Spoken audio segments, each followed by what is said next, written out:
Good afternoon, everyone. Today we're going to be talking about the history of Lafayette.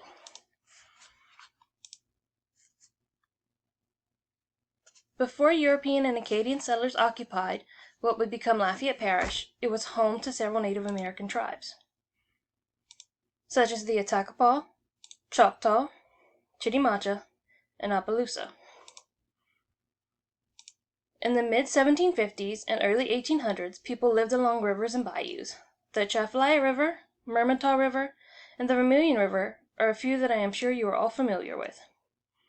This land had been made available by Louisiana's French rulers for the raising of cattle.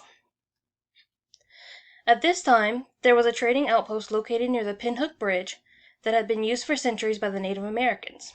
It was used by the French for fur trading and by the Spanish because it intersected the Spanish Trail. Beyond the Pinhook outpost, nothing larger than a pirogue, flatboat, or small barge can navigate through the rising sediment and floating trees in the waterways. As you can see in the photo to the left, the waterways were narrow and contained many fallen trees.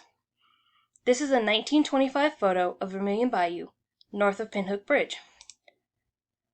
The only well-defined maintained trails were what we now call Pinhook Road and Cameron Street.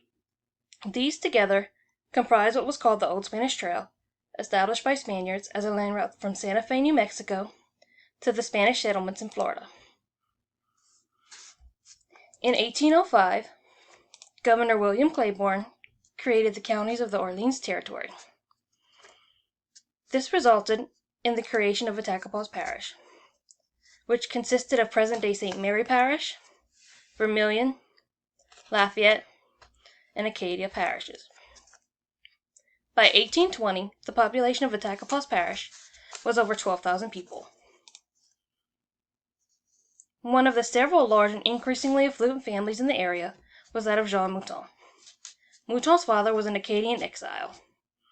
Jean Mouton came to the area in 1760 and settled north of Pinhook Bridge on the banks of the Vermilion. He decided to donate land for the building of a permanent Catholic church.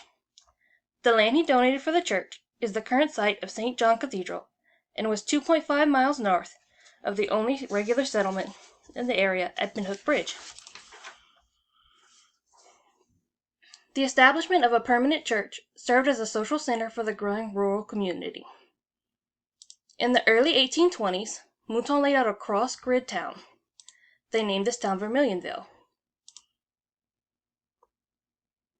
In 1823, Louisiana legislature formed a new parish of the western half of St. Martin Parish, which they named after the Marquis de Lafayette, who is pictured to the right, who was a hero of the American and French Revolutions. In 1869, a legislative charter amended to rename Vermilionville to Lafayette. There was a problem. There was already a town named Lafayette on the outskirts of New Orleans. New Orleans eventually incorporated the other Lafayette into its boundaries, and the Acadian area of Lafayette was finally able to switch names. I am now going to show a short video of the Vermilionville Living History Museum located in Lafayette.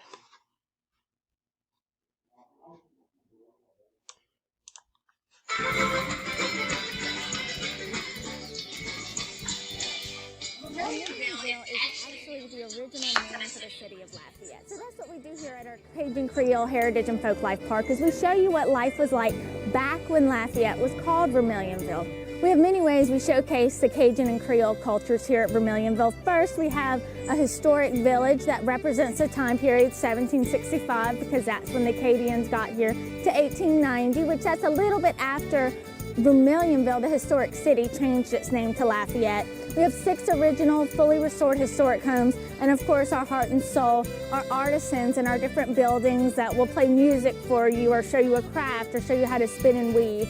I just put the 2 ends together. It's going to fall off the spindle. When it falls off, put the twist to the fiber. As it's twisting, I'll let it go through my fingers and it makes you thread.